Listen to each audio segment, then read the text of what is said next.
What's up, Geckos galore? This is Sydney, and welcome back if you're new. So today is a very happy day. My best friend just got a leopard gecko. Now, that's a great thing, but here's some things. Well, not everyone knows how to take care of a leopard gecko when they first get it, and a lot of times the pet store managers and people online will tell people to do it wrong. And I've done my research and I found out what works best for me and what's going to keep my geckos safe. Now I have 3 leopard geckos. I've had them for 3 years or more. Not him, but I've known what to do for 3 years or more. And when I started out with my first leopard gecko, I did not know personally how to take care of it. This is a 40-gallon tank. You do not need a 40-gallon tank. You can give it to him. Now, the only reason Moose right here has a 40-gallon tank is because this was my bearded dragon's, but then we upgraded him to a 120-gallon tank. Now, obviously, bearded dragons are a lot more expensive, and they're not a great starter pet. But leopard geckos definitely are, and here's why. First off, they make pretty easy pets. You just need, the minimum for an adult leopard gecko is 20 gallons, but I give all my geckos at least 30 gallons because they definitely use it all. They use it all. If you're gonna give them the space, they will use it. I can promise you that. Now, here's some tips from my best friend because I'm very happy for her, but also I can point out a couple things that need to be fixed for this gecko to survive. Now, number one, my leopard geckos all have tiling on their floor. They do not need tiling. That's another thing they don't need. And the reason I told her to use paper towels in the humid hide is because some leopard geckos, like Popcorn, loves to eat the sphagnum moss, and that's not great because that can also cause impaction, just like sand on flooring. Sand is bad because if they're being fed on that, or even just leopard geckos who lick it or want to eat the sand, will ingest that sand and it will get impacted and block their ways. They can't poop it out, and then they have a bunch of other problems as they continue to eat their food and the sand.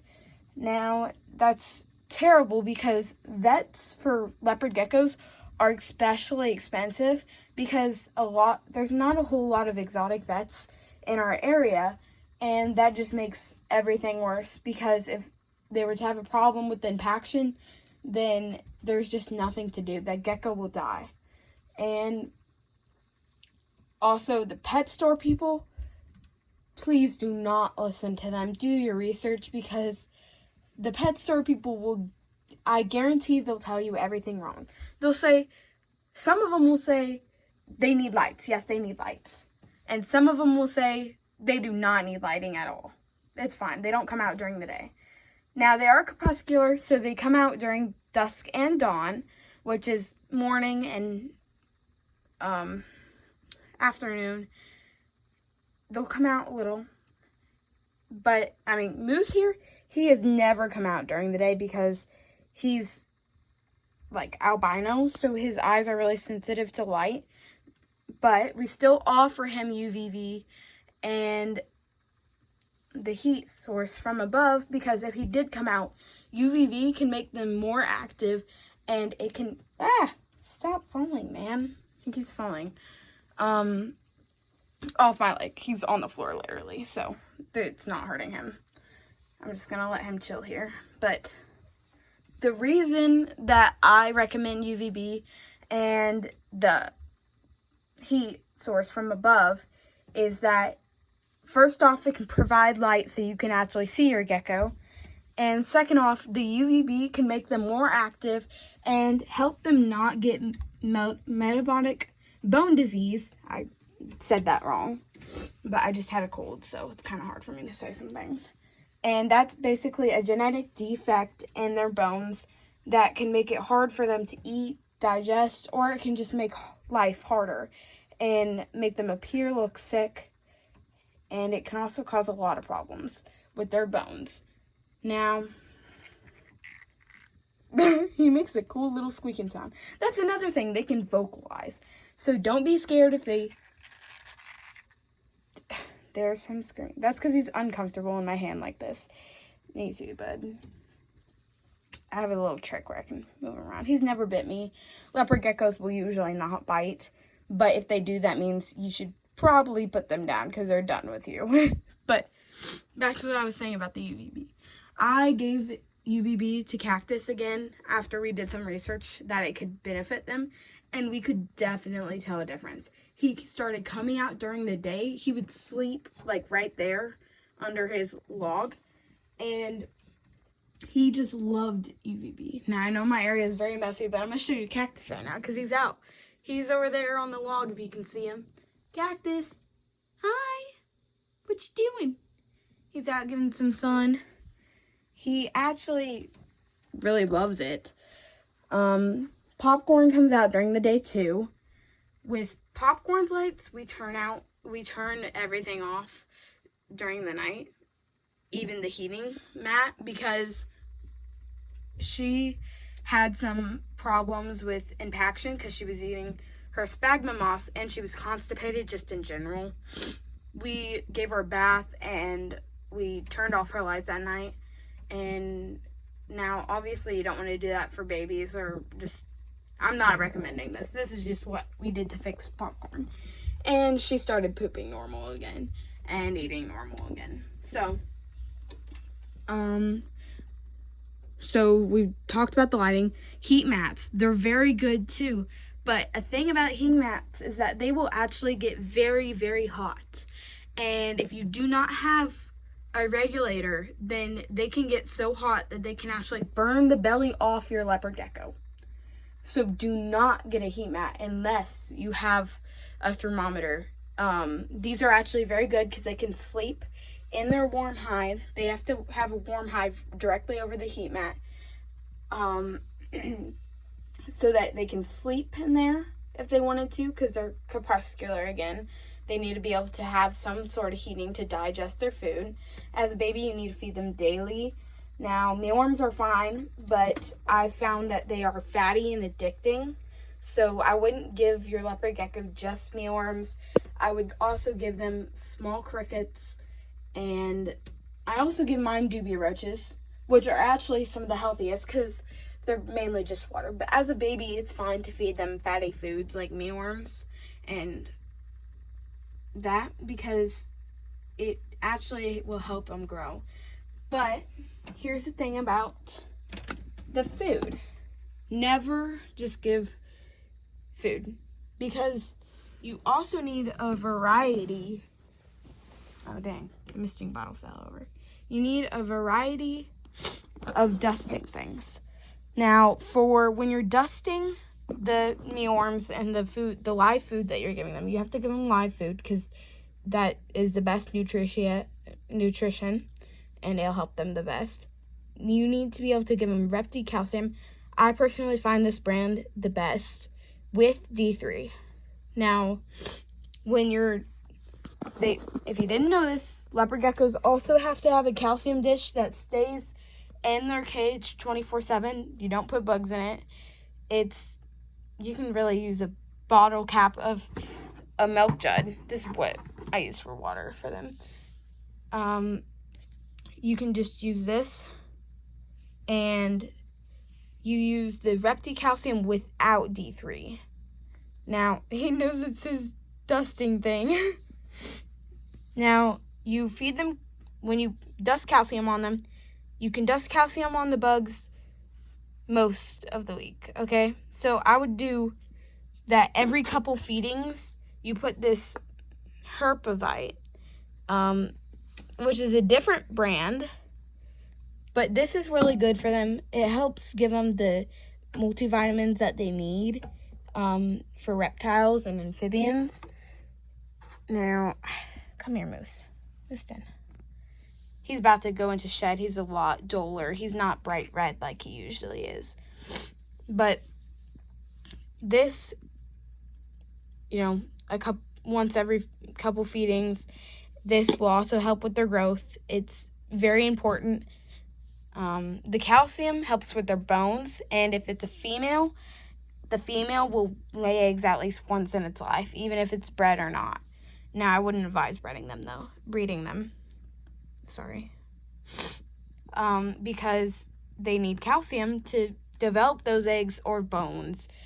And it will also help with their eyes, and it's got other vitamins in it, and it's got D3 in it.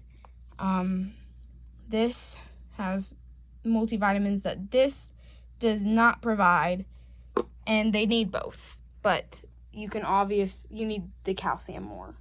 So yeah, I would not give it Reptivite because that can cause a problem of issues, a multitude of issues. I'm pretty sure that's what happened. I got leopard gecko from my mom's friend, and they were giving it Reptivite. I don't have Reptivite anymore because I threw that away. And I'm pretty sure that's what killed that gecko, because that gecko passed away right after we got it. I don't know if the stress just kicked in and I have no idea what happened to that gecko.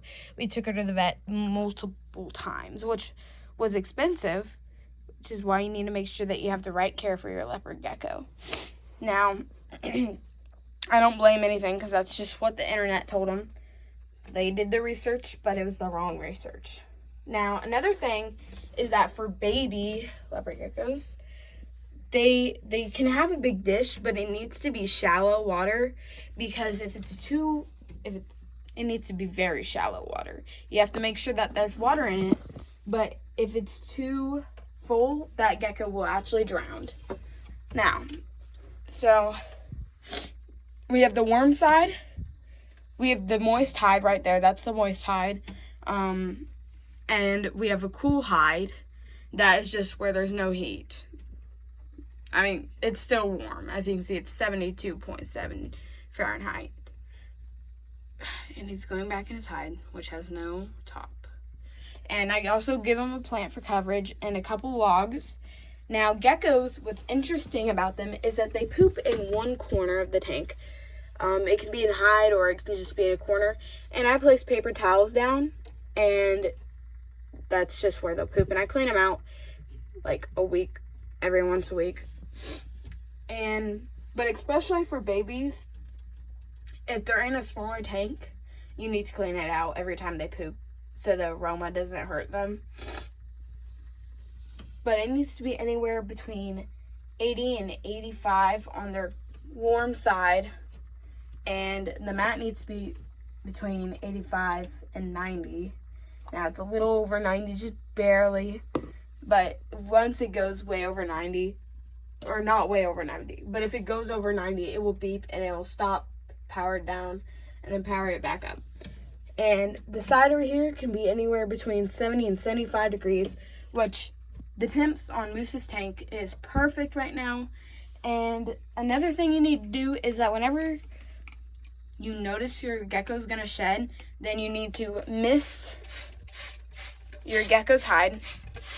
I would recommend getting a mister like this that's made for reptile misting, because some of the other misters stop working. I had one for cactus and it stopped working, and it was really annoying, and we had to buy another one. Now, I'm saving some tips for you to save you from some of the trouble, because we had to rebuy a lot of stuff for cactus because we were debating if we actually needed it or not, because we did no research before we got cactus, which was a few years ago. He was my first leopard gecko, for those of you who do not know. And basically we just rebought everything, and we had to redo everything, and we just spent so much more money than we should have. Now, on to enclosure sizing. You do not, I've already said this, but you do not need a huge enclosure. If you get a huge enclosure, don't worry, they will use every square inch of it. But another thing is, do not get a 10-gallon and be like, oh, this gecko is going to stay in it forever. you need at least a 20-gallon for adult leopard gecko to live happily and healthy in throughout their whole life. Geckos can live 20 years or more. If you're taking care of it, they could live more than 20 years. If you're not, then they're not even going to make it to 20 years. 10-gallon will stub your gecko's growth. It'll, it's not going to be happy. It's not going to have room to run around and explore. Geckos get lonely sometimes. Now, they're not animals that can be with the same kind of them. They can't have any other animals with them. But if you're just going to put them in a 10-gallon tank, then they're going to get bored and have nothing to do to explore because they've seen that little cage the entire life. But 40-gallon, this dude, he can walk around and he'll see stuff that he's never looked at before because he just doesn't. He doesn't venture very far, and that's because he's shyer. He's one of my newest ones. But there's stuff that he just realizes, oh, I didn't know that this was in my cage. I didn't know that I had this. Didn't know I had this. And he'll just look around and he gets to explore new stuff every day. Sometimes I'll add new stuff. Now, I bought this huge thing to put in the cage, but I realized it was much too big and it won't even fit in a Soka's cage. So, it's not really for them anymore. It's way too big. But, I put new stuff in here every once in a while, and they love it. It's good enrichment. It's good for them to see. But of course you don't want to change everything around a whole bunch, because eventually they'll realize this is actually kind of making me mad. You especially don't want to change stuff around that's near their poop corner, because that'll make them want to poop everywhere. And you also do not want to change any hides, because their hides have to stay where they are. Now, if you see, oh, I like this plant over here better, then yes, you can put the plant over there better, if it looks better. You don't want to change a whole lot of things a bunch, because that can scare them, and it can make them mad, and it can make them feel unsafe. Now, this is a very long video, I can tell this already, and I'm not going to edit it, so if it's bad, I'm sorry. This is just some tips for my friend, and I couldn't send this long of a video to her, so I'm just making a video on YouTube and sharing the link with her. Now, personally, every time someone I know gets a reptile, I really want them to live. I try to help, but not everybody wants advice. So, I can't save them all. And I know that, but I at least can try. And I know that I'm probably bugging my best friend right now, sending her videos and stuff that she can use that can help her. But I just want her to know that this is because I do not want her gecko to die. I don't want my geckos to die. I don't want anyone's geckos to die, because I know that the bond you make with your gecko is there's nothing else that can compare to it. A bond with a dog is the same but different than the bond with the leopard gecko. With the leopard gecko, you can make a certain sound that can help them get used to you or trust you and associate you with good things if you personally will make that sound. For me, my geckos all feel comfortable when I'm singing, because I sing a lot, and that kind of calms them down, especially in a stressful situation. Like Cactus the other day, he bolted around my room, and I was terrified that he was going to get loose or something was going to happen to him. But I started singing, and he slowed down, and I was able to pick him back up and bring him back home safely. Now, not every gecko is going to be as bonded as my geckos are to me. And some geckos, like Cactus, I had to really make sure he was calm, because he will scream, he will bite, and honestly, to me, it doesn't matter, because as long as he's safe, I'm fine. But to a lot of people, they are scared of this gecko, and they probably just got it for their kid. Now, the kid, if they're young, then they probably don't know much, and they probably can't chase a gecko. They'll probably chase the gecko and scare it. They can lose their tails. Yes, they can lose their tails. It will grow back, but it will not look the same. And so adults have to kind of take that on themselves, and they should know that when they get the leopard gecko. But a lot of adults are scared of reptiles and stuff like that. So if they are too scared to do that, then they probably shouldn't have the gecko, because yes, geckos can bolt. And some geckos are just not bonded with their human. So if they're bolting and they're running around the room, then it's probably best to get a container and coax them into the container using tongs or something, and then putting them back in their cage. But with my geckos, I have to make sure that they feel safe with me, because I want to have a bond with them. And I'm assuming that a lot of other people want to have a bond with their gecko. However, sometimes that's not the case, and some geckos just don't want to be bonded with. You can try multiple things, but I will bet you that your gecko will love you. My geckos, he hasn't caught on to me quite yet. She has not caught on to me quite yet. This is a crested gecko, but she's still really shy and skittish, and she will not let me hold her. But Popcorn and Cactus are, like, they're awesome. They're so sweet. And they're great pets. They are great pets if you know how to take care of them. So please do your research. I'm not everything. I cannot tell you everything. But this video is dedicated to my best friend, and I hope that she'll take my tips, because I'm rooting for you.